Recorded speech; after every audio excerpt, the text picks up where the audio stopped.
आज जो निर्णय आदरणीय अध्यक्ष महोदयांनी दिलेला आहे त्याच्यामध्ये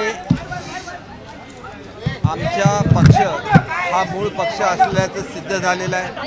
पूर्वीसुद्धा इलेक्शन कमिशनने तोच निकाल दिलेला आहे आणि जी ॲलिगेशन्स करण्यात आलेली होती की आम्ही व्हीपचं उल्लंघन केलेलं आहे किंवा एखाद्या मीटिंगला अनुपस्थित राहिल्यामुळे डिस्क्वालिफिकेशन होतं हे सुद्धा त्यांनी मान्य केलेलं नाही आहे। ते आणि पक्षामध्ये मतांतर असणं आणि पक्षाचा आदेश मोडणं या दोन वेगवेगळ्या बाबी आहेत हे सुद्धा स्पष्टपणे सांगितलेलं आहे आणि त्याच्यामुळे पक्षांतर्गत सुद्धा लोकशाही असली पाहिजे हे पुन्हा एकदा सिद्ध झालेलं आहे। हा एका अर्थाने लोकशाहीचा विजय आहे आणि आमच्या पक्षाच्या व्हीपला स्पीकरने मान्यता दिली असताना सुद्धा आमच्या व्हीपचा आदेश मोडला याच्याबद्दल डिस्क्वालिफिकेशनची जी मागणी आम्ही केलेली होती ती सुद्धा त्यांनी अमान्य केलेली आहे। त्याच्यामुळे ती अमान्य होणं हे एका दृष्टीने आम्ही केलेली मागणी ही मान्य झाली नाही याचं सुद्धा थोडंसं जरी आम्हाला वाईट वाटत असलं तरी याबाबत काय करायचं हा अंतिम निर्णय वकिलांची चर्चा केल्यानंतर आमचे नेते श्री एकनाथजी शिंदेसाहेब घेतील। परंतु पक्षांतर्गत सुद्धा लोकशाही राहिली पाहिजे आणि एकच व्यक्तीचं मत म्हणजे पक्षाचं मत नाही हे निर्विवादपणे सिद्ध झालेलं आहे। त्याच्यामुळे पार्टीज विल म्हणजे पक्षाला काय वाटतं म्हणजे त्यातील सर्व नेत्यांना काय वाटतं याला महत्त्व हे स्पीकरने दिलेलं आहे आणि पूर्वीच्या सुद्धा सुप्रीम कोर्टचे जे निकाल आहेत त्याच्यामध्ये हे प्रेरित झालेलं आहेत।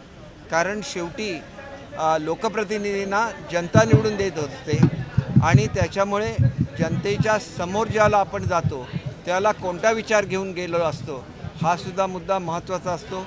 परंतु त्या मुद्द्याची चर्चा ज्यावेळेला आमच्याकडे निकालाची पूर्ण प्रत प्राप्त होईल त्यावेळेला त्याच्यावर आम्ही कॉमेंट करू शकू।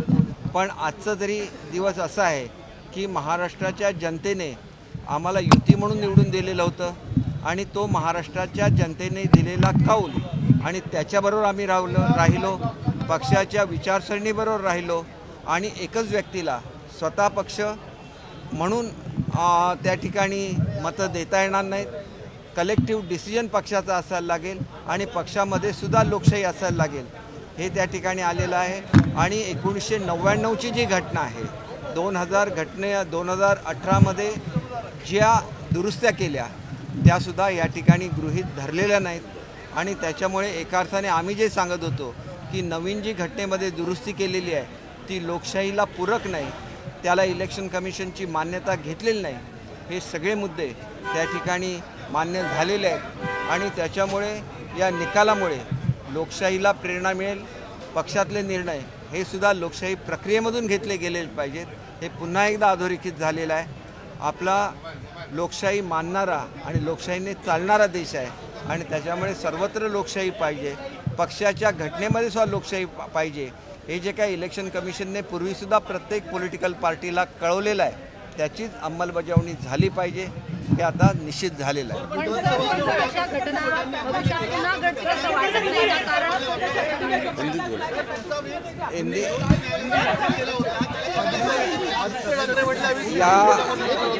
या ठिकाणी इसके बारे में आपल्याला मराठीमध्ये याचं एक्सप्लेनेशन अगोदर पाहिजे की हिंदीमध्ये?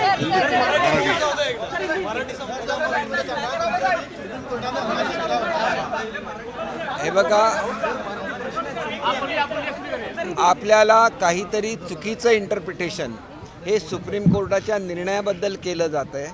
सुप्रीम कोर्टाने असं सांगितलं होतं की अगोदर तुम्ही आयडेंटिफाय करा की कुठली पॉलिटिकल पार्टी आहे आणि त्यानंतर तुम्ही त्या व्हीपला मान्यता दिलेली आहे आणि त्यामुळे त्यांनी तो निर्णय दिलेला होता।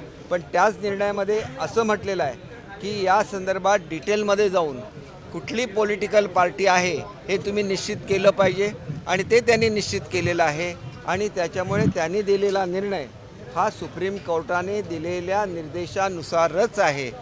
जे वयाने तरुण असतात त्यांना ह्याच्यातलं वाचलेलं नसतं ते अशा तऱ्हेचे कॉमेंट करू शकतात, पण सुप्रीम कोर्टाने दिलेल्या निर्देशाचं कुठलंही उल्लंघन हे स्पीकर महोदयांनी केलेलं नाही, मी हे या ठिकाणी स्पष्टपणे सांगतो। याचा अर्थ सत्याचा विजय झालेला आहे। आम्ही त्याही वेळेला सांगत होतो, कारण आदरणीय एकनाथ शिंदे साहेब गटनेते असतेवेळेला त्यांनी जे काय आमची मिटिंग घेऊन आम्हाला जे काय पद दिलेलं होतं पक्षप्रतोद पदाचं, आणि ते आम्ही ग्राह्य धरलं, मान्य केलं आणि सगळ्यांना व्हीप बजावले। ते आता स्वतः अध्यक्षांनी आपल्याला सांगितलं आणि आमचा व्हीप लागू कसा होतो हेही त्यांनी सांगितलं आणि आम्हाला प्रतोद म्हणून मान्यता दिली। आम्ही समाधानी आहोत आणि सत्याचा विजय झाला। धन्यवाद।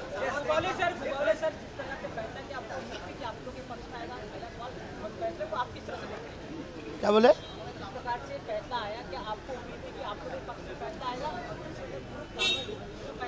नहीं नहीं, ये फैसला हमारे पास आएगा, किधर आएगा ये हम लोग नहीं बता पाए थे, लेकिन हमारा दिल कह रहा था कि जो सही है उसका विजय हो जाएगा और वो हो गया है।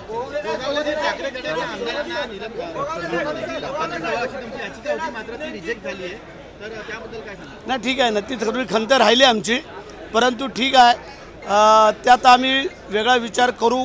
शिंदे साहेबांना विचारून, वकिलांना विचारून मग सांगितलं त्याप्रमाणे, परंतु ते डिस्क्वालिफिकेशन व्हायला पाहिजे होतं हे असं आम्हाला सगळ्यांना वाटत होतं, पण नाही झालं, हरकत नाही। आता तुम्हाला मान्यता मिळालेली आहे, आता जे ठाकरे गटाचे उर्वरित आमदार आहेत त्यांच्यावरती त्यांच्या विरोधात तुम्ही पुन्हा व्हीप बजावणार किंवा त्यात आम्ही विचारविनिमय सगळे बसून करू आणि ठरवू, पण काळजी करायचं कारण नाही। एक प्रश्न असा होता की आता विधानसभा अध्यक्षांनी असा निर्णय दिलाय की 2018चं नेतृत्व आणि पक्ष हे वैध नव्हतं, मग 2019ला जी विधानसभा निवडणूक झाली त्या एबी फॉर्मवरती उद्धव ठाकरेंची सही होती, मग त्याच एबी फॉर्मवरती तुम्ही निवडणूक लढवली आहे, तर तुमच्या आमदारकी वैध म्हणायची का?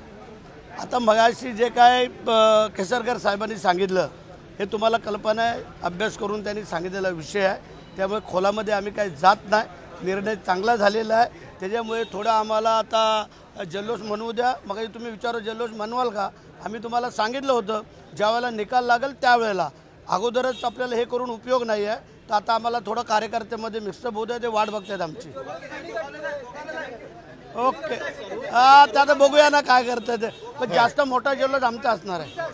संजय राऊत म्हणाले होते की मॅच ही फिक्स आहे, तर त्याबद्दल काय सांगाल? अरे मगाशी आपल्याला कल्पना दिली होती ना आम्ही की त्यांना स्वप्न पडतात, आणि ते स्वप्न त्यांना सकाळी तुमच्यासमोर नाही सांगितलं तर त्यांना परत रात्री झोप येत नाही, म्हणून त्यांनी तसं सांगितलं होतं। बोला।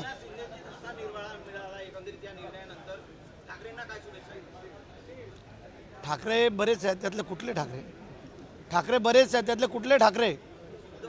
हा मग असं सांग ना, कारण आदित्य ठाकरे आहे, उद्धव ठाकरे आहे, राज ठाकरे आहे, असं बोलतो ते नाही। ठीक आहे, जो का आता निर्णय झालेला आहे त्याचा त्यांनी स्वीकार करायला पाहिजे असं आम्हाला वाटतं आहे, आणि मी मगाशी सांगितलं सत्याचा विजय तो झालेला आहे। आता त्यांनी थोडंसं समजायला पाहिजे, विचार करायला पाहिजे, आम्ही वाट पाहू त्यांच्या विचाराची। आता नव्याने संजय राऊतांचं स्टेटमेंट आलेलं आहे की भाजपकडे शिवसेना घाण ठेवली असं। अरे आता सांगितलं ना, त्यांना स्वप्न पडतं आणि त्या स्वप्न तुम्हाला समोर सांगितल्याशिवाय त्यांना चैन पडत नाही, त्यासाठी आता रात्री काय स्वप्न पडतंय ते उद्या तुम्हाला कळल।